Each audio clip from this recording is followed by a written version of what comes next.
Bismillahirrahmanirrahim. Assalamualaikum warahmatullahi wabarakatuh. Waalaikumsalam warahmatullahi wabarakatuh. Bismillah, alhamdulillah, wassalatu wassalamu ala rasulillah. Faqala Allah ta'ala fi Qur'anil Karim, a'udzu billahi minasy syaithanir rajim. Bismillahirrahmanirrahim. Wa ma Muhammadun illa rasul qad khalat min qablihi ar-rusul afa imma ta'awqutilan qalabtum ala aqabikum wa may yanqalib ala aqibaihi falan yadurra Allah syai'an wa sayajzillahu asy-syakirin. Shadaqallahul azim wa shadaqa rasul nabiyul karim wa nahnu ala dzalika minasy syahidin wasyakirin walhamdulillahi rabbil alamin. Hadirin jamaah Masjid Munawwarah di kantor Pelindo yang dirahmati Allah Subhanahu wa taala. Bapak Ibu semua, pertama dan yang paling utama tentu mari sama-sama kita mengucapkan puji serta syukur kita kehadirat Allah Subhanahu wa taala di siang hari dan mulia ini.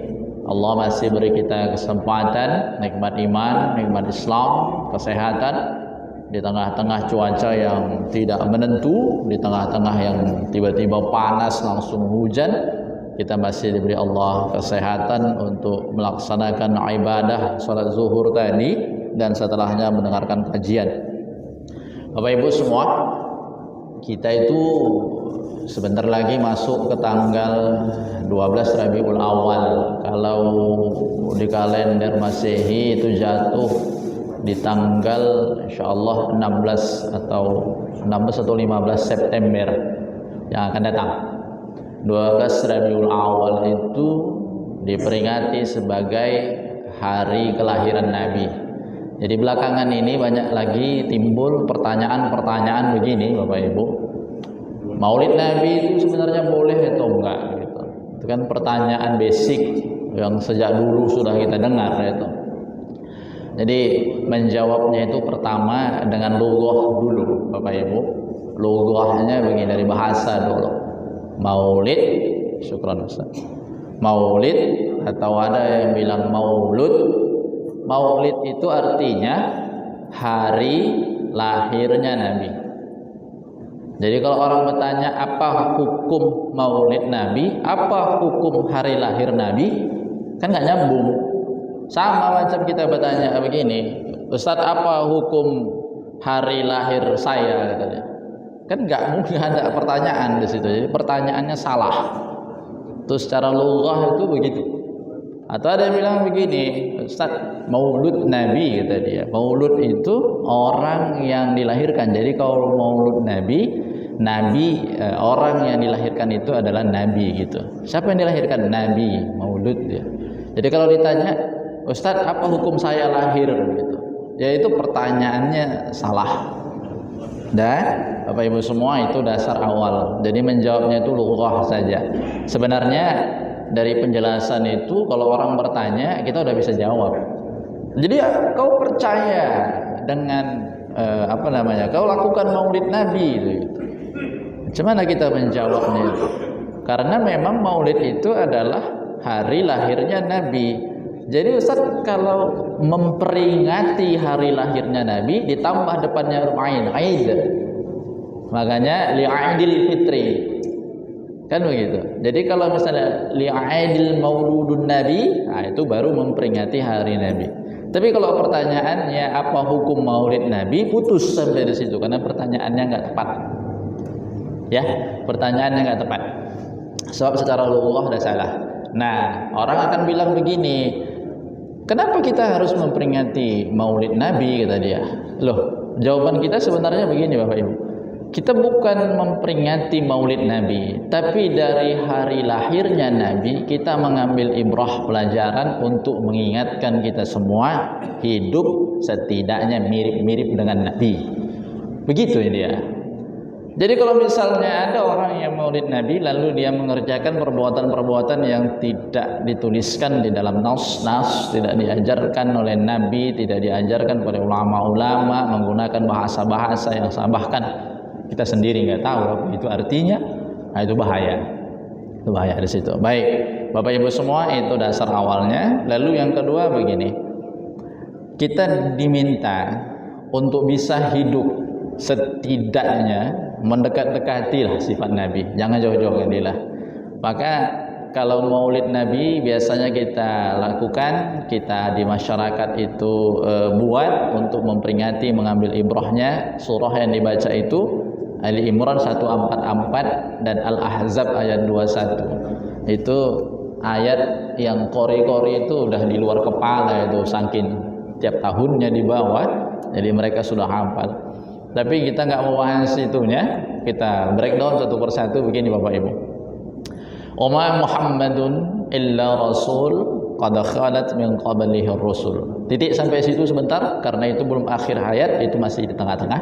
Bapak Ibu, Allah mengisyaratkan begini, wa ma Muhammadun illa rasul. Muhammad itu hanya seorang rasul, dan sebelumnya telah ada rasul-rasul sebelum Nabi Muhammad.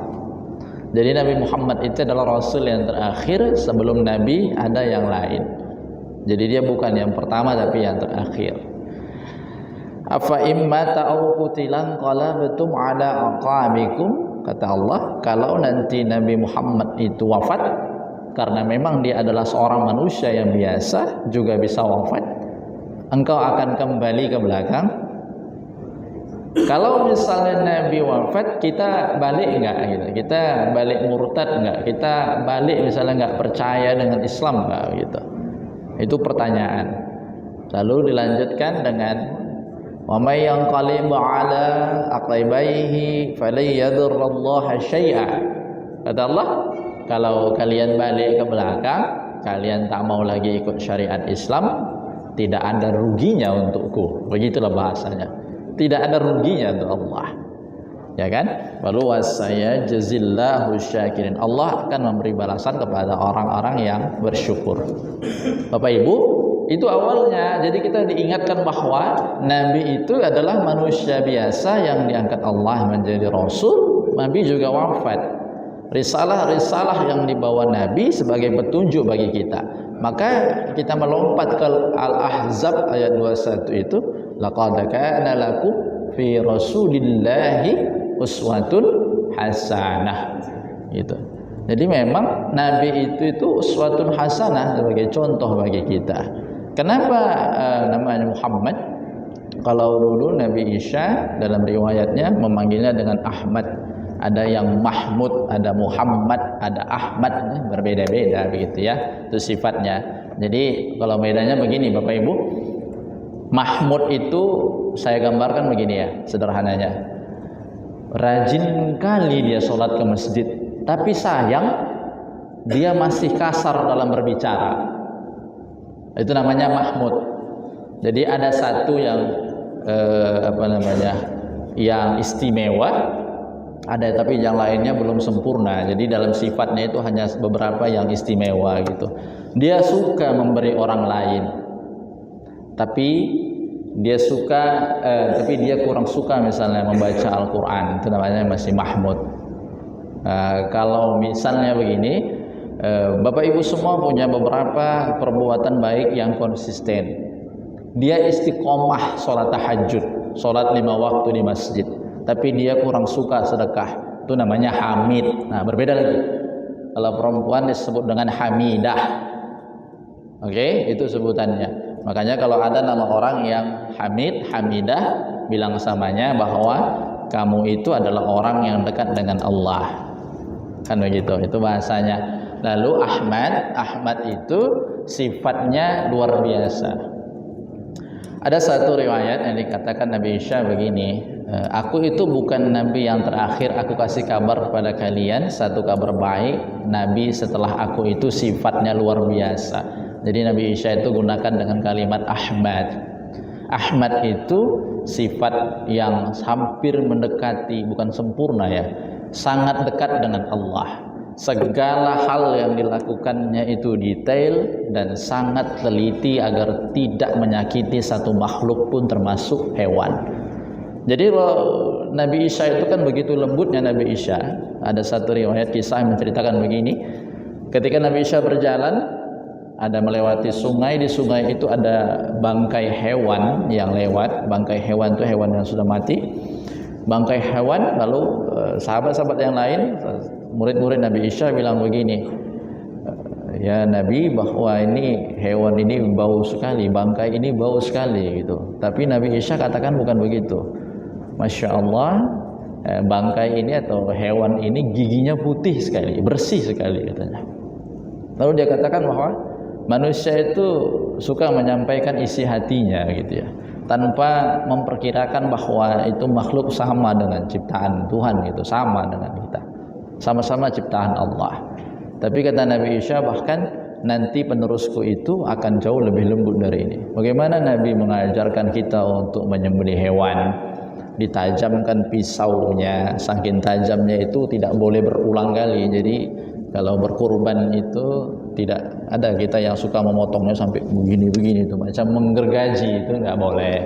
Yang kedua, tidak boleh ditampakkan dengan hewan kurban yang lain, maka jaraknya harus jauh antara hewan kurban yang mau disembelih dengan disembelih.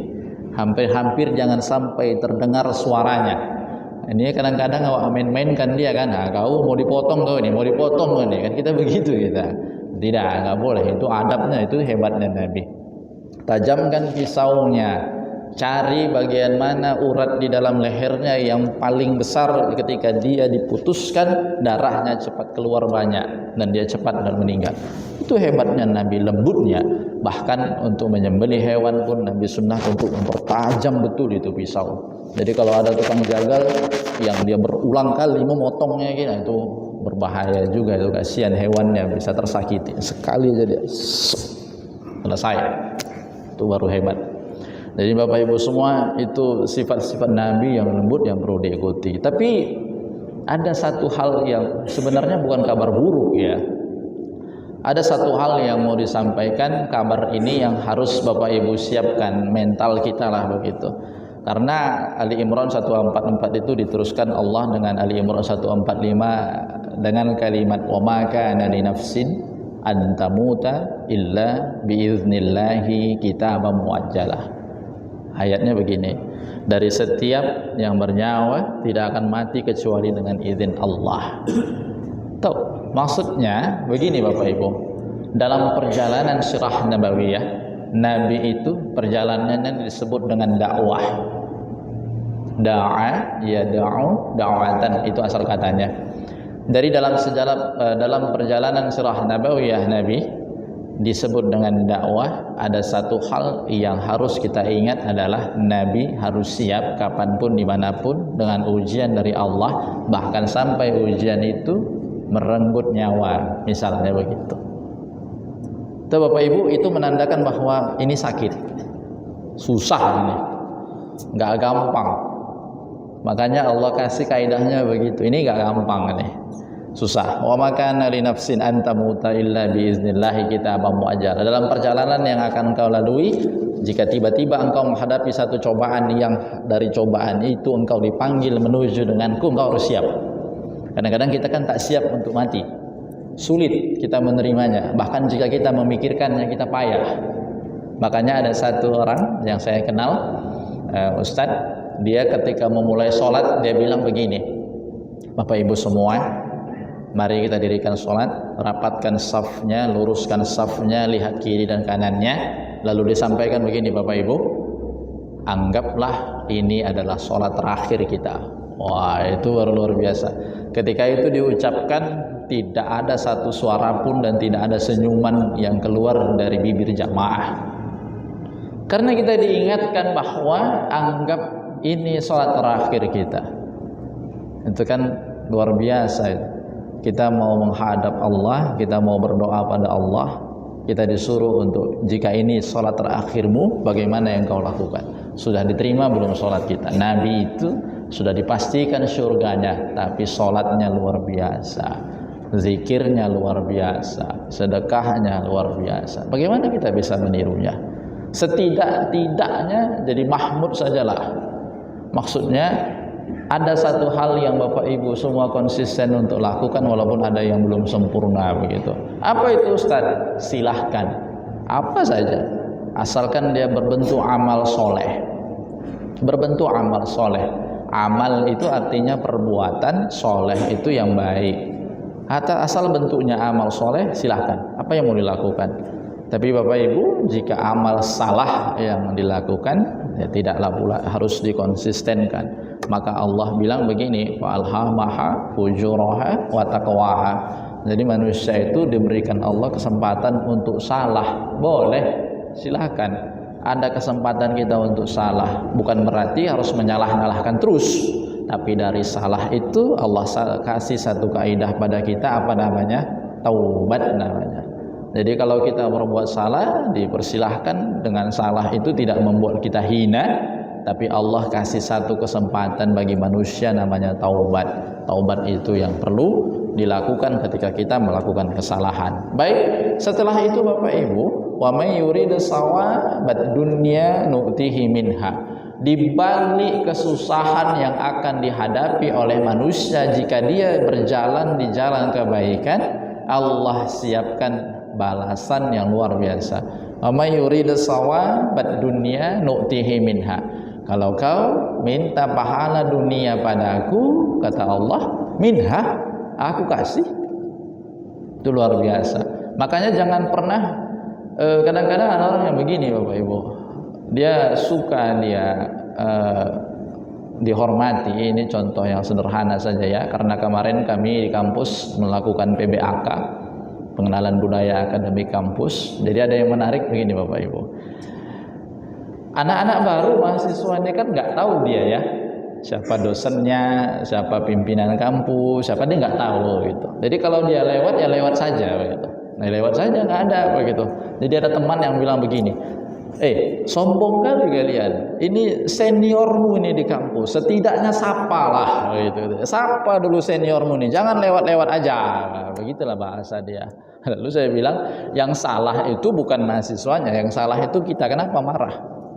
Kan dia nggak kenal sama kita. Sama dengan orang begini, awak duduk depan rumah, ada lewat orang lain, nggak ditegornya awak, merepet awak. Memang sombong siapa itu? Lewat dia dari depanku, nggak ditegornya aku. Tapi kita kan nggak tahu dia sedang apa Pak. Entah sedang sakit giginya dia, entah sedang sedihnya dia, entah sedang berdukanya dia. Yang kita pedulikan perasaan kita, nggak kita pedulikan perasaan dia. Nah itu saking lembutnya Nabi itu mencontohkan. Kalau misalnya ada orang yang menurutmu nggak cocok dengan hatimu, jangan engkau ucapkan dengan kalimat, datangi dia, tanya padanya, ada masalah apa, kira-kira apa yang bisa saya bantu. Itu hebatnya Nabi, solutif sekali. Nabi itu selalu memberikan solusi bagi umat-umatnya, ada hamba Allah. Jadi jangan sampai hanya perasaan kita saja yang diutamakan. Nah itu hebatnya Nabi. Jadi Nabi itu saking hebatnya dia bisa mengendalikan perasaannya, emosinya, dia itu jadi orang yang sangat lembut begitu. Allah itu kan begitu saudara-saudara, Bapak Ibu semua. Allah itu saking lembutnya sampai kita kadang-kadang berprasangka pada Allah. Saking lembutnya, dijaga betul gitu. Tapi kadang-kadang karena manusia ini adalah makhluk yang tidak sabaran, ya kita menganggap bahwa Allah itu tak baik padaku nih gitu. Lalu ayat selanjutnya, wa may yurid sawabal akhirati nu'tihi minha. Lalu kata Allah, kalau kau minta juga pahala akhirat padaku, ku kasih. Silahkan gitu, minta aja, aku kasih. Minha itu ku kabulkan. Lalu wasanajziz syakirin, dan kami akan memberi balasan kepada orang-orang yang bersyukur. Bapak Ibu, ditutup ayat 145 Ali Imran itu dengan kalimat kami akan memberi balasan kepada orang-orang yang bersyukur. Itu kunci sebenarnya. Kuncinya di situ. Tak bisa berhasil kita, payah dakwah kita ini diterima oleh orang lain kalau kita tak bersyukur dan ikhlas pada Allah. Sulit doa itu dikabulkan kalau kita tak bersyukur, karena pasti orientasi kita kalau kita minta A harus A, minta B harus B, minta C harus C. Padahal jika kita meminta pada Allah, percayalah yang Allah kasih itu yang kita butuhkan, bukan yang kita inginkan, kan begitu. Maka syukur itu menjadi tanda bahwa kalau engkau mau dikabulkan, bersyukur. Lalu 146-nya, jadi ini ayatnya 144, 45, 46, 47. Itu ayat yang digambarkan untuk menggambari atau menaskan tentang maulid Nabi. Wa ka'ayyim min nabiyyin qatala ma'ahu ribbiyuna katsir fama wahanu lima asabahum fi sabilillah. Betapa banyak dulu para pengikut Nabi yang ikut berperang pada Nabi, mereka ditimpa kesusahan, mereka tak lemah, tak lengah, tak mundur, dan tak kembali ke belakang. Nah, itu hebatnya. Jadi ternyata Allah gambarkan bahwa orang-orang yang berjalan di jalan dakwah ini, kalau sudah menghadapi sesuatu, dia nggak mundur. Menandakan orangnya kuat mentalnya, hebat dia, bisa luar biasa dia istiqomah di situ, nggak mundur dia, nggak lemah dia. Fama wahanu lima asabahum fi sabilillah. Mereka nggak lemah karena bencana yang menimpanya, dan tidak pula mereka itu patah semangat dan menyerah kepada ujian-ujian itu. Kan luar biasa itu. Menunjukkan bahwa Bapak Ibu semua, kalau memang sudah beristiqomah di jalan kebaikan, ujiannya banyak. Istiqomah untuk sholat tahajud terus, ujiannya apalagi luar biasa. Istiqomah untuk terus bersedekah, ujiannya, cobaannya luar biasa. Istiqomah untuk tidak terus berkata kotor, ujiannya luar biasa. Istiqomah untuk meninggalkan judi misalnya, luar biasa. Tawaran-tawaran, promosi-promosi, cerita dari teman bahwa dia menang, luar biasa itu untuk menggoda kita. Padahal kita sudah bertekad untuk istiqomah meninggalkannya. Tapi orang yang istiqomah itu, kata Allah, mentalnya kuat. Jaga dia. Percayalah bahwa Allah ada di situ untuk melindungi. Tapi kalau kita dengan sedikit godaan saja itu mulai memudar, mulai lengah, bagaimana kita bisa mau? Laqad kana lakum fi Rasulillahi uswatun hasanah liman kana yarjullaha wal yawmal akhir. Bagaimana kita bisa membawa sifat itu nanti untuk melindungi kita di hari akhir? Jadi begini Bapak Ibu, sifat-sifat yang kita jaga tadi keistiqomahannya, sifat-sifat yang mau kita tiru dari Nabi itu menyelamatkan kita nanti di hari akhir, menyelamatkan kita semua nanti di sana. Makanya Allah turunkan Nabi Muhammad, ditujukan kepada kita sebagai suri tauladan yang luar biasa. Mohon maafnya begini, terkadang yang mengambil sifat-sifat Nabi itu, yang meniru bagaimana perilaku-perilaku Nabi itu, bukan kita orang-orang Muslim. Banyak yang meniru sifat-sifat Nabi itu, bahkan orang-orang yang tidak Muslim. Kan begitu. Itu banyak yang meniru itu. Seperti mereka harus bangun pagi. Kita Muslim diwajibkan bangun pagi karena kita harus sholat subuh. Kita diwajibkan bangun pagi misalnya untuk sholat subuh, atau sunnahnya kita tahajud. Itu bagi Muslim. Tapi orang-orang non-Muslim meniru itu karena dia percaya bahwa orang yang bangun pagi akan jauh lebih segar untuk menghadapi hari. Dia olahraga, dia berenang, dia apa? Itu banyak orang-orang Muslim begitu dan non-Muslim begitu. Jadi yang meniru-niru itu terkadang orang-orang non-Muslim yang dia percaya bahwa yang dicontohkan oleh Nabi ini suri tauladan yang baik, tapi dia tidak percaya dengan keimanannya gitu, dengan Tuhannya. Itu yang membedakan kita. Makanya kita sebut dengan kafir. Jadi kalimat kafir itu bukan kasar ya Pak. Kalimat kafir itu bukan kasar Bapak Ibu semua. Kafir itu kafaro yukafiru. Kalau misalnya buku nih kafir, ini di atasnya itu kafir cover. Jadi kafir itu penutup. Jadi dia tertutup. Jadi nggak kasar itu. Itu kalimat yang halus untuk orang Islam. Hanya saja di framing oleh orang-orang bahwa itu kasar digunakan. Janganlah gunakan pada kami gitu katanya itu. Padahal itu hebatnya kalimat itu kalau tahu kita. Wallahu yuhibbus sabirin. Dan kalimat ini juga ditutup Allah dengan, dan Allah mencintai orang-orang yang sabar. Tadi yang syukur, yang ini yang sabar. Kan begitu. Jadi antara syukur dan sabar itu punya garis integral yang sama, dia lurus dia. Jadi jika engkau menghadapi cobaan, engkau syukuri dulu itu, bahwa itu membuatmu menjadi lebih hebat ke depannya sebagai alat untuk menguji manusia agar dia naik kelas, lalu sabar dengan itu. Karena kadang-kadang dari ujian yang diberikan itu ada pengorbanan yang harus kita terima. Lalu cek Wa ma kana qaulahum illa an qalu rabbana ighfir lana dzunubana wa israfana fi amrina. Dan tidak lain ucapan mereka itu ditutup dengan doa. Menariknya kata Allah, dikasih Allah satu pegangan kepada manusia, mau minta padaku jika engkau sedang berjalan di jalan itu, doanya begini, Rabbana ighfir lana dzunubana wa israfana fi amrina wasabbit aqdamana wansurna 'alal qaumil kafirin.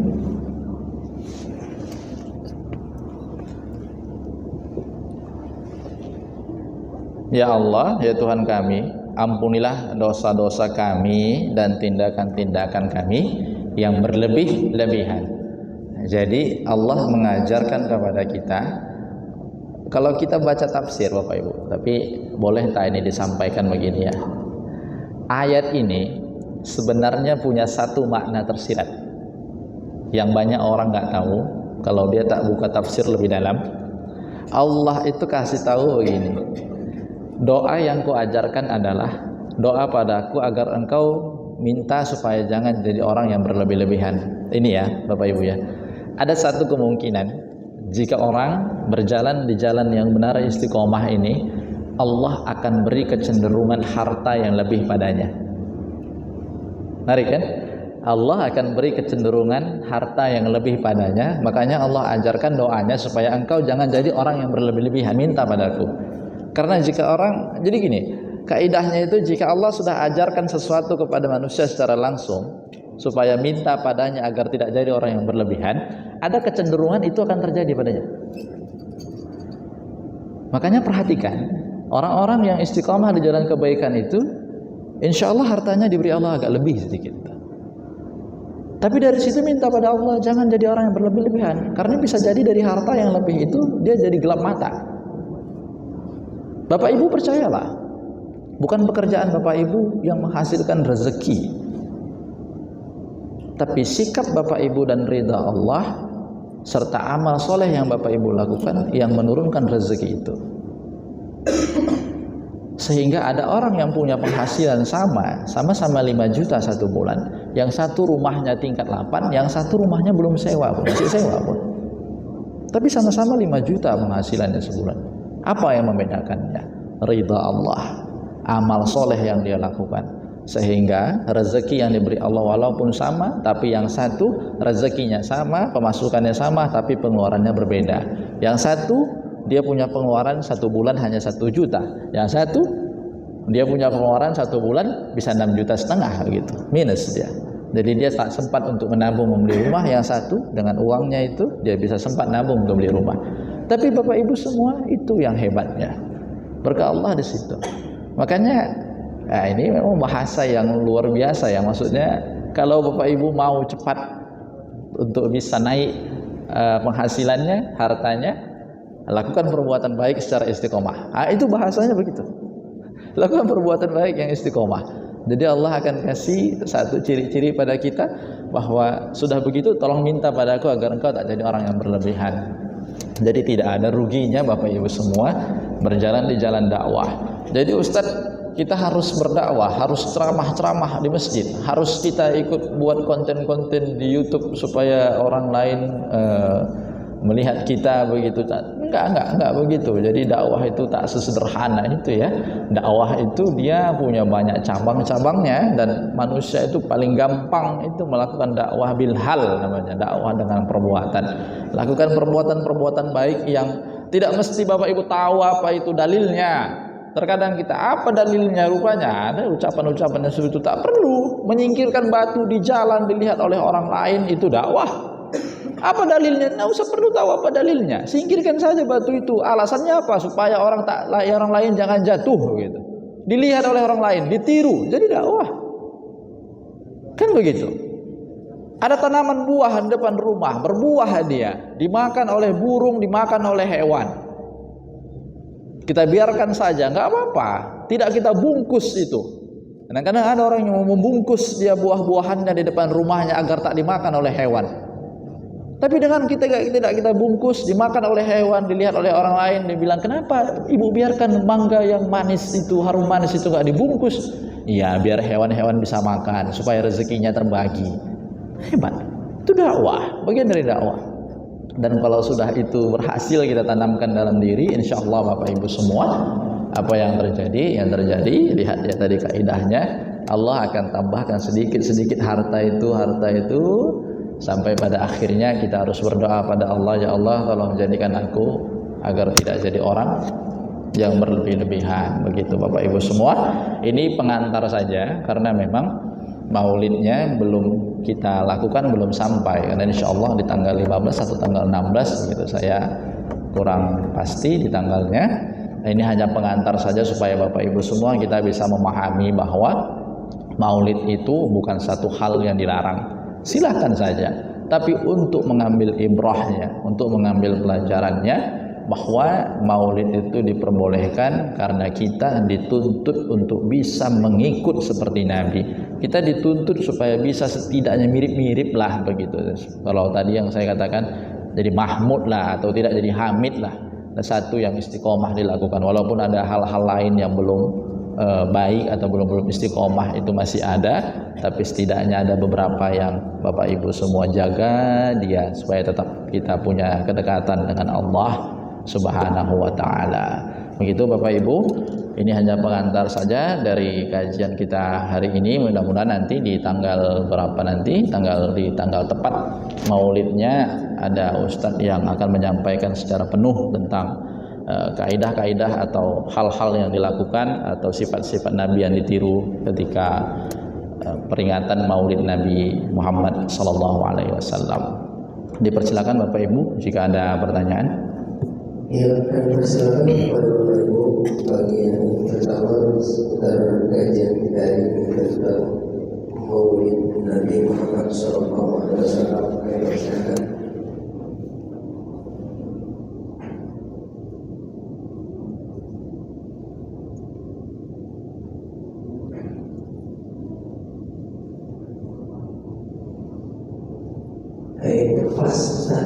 Baik, kita tutup dengan doa Bapak Ibu semua. Astaghfirullahaladzim, Astaghfirullahaladzim, Astaghfirullahaladzim.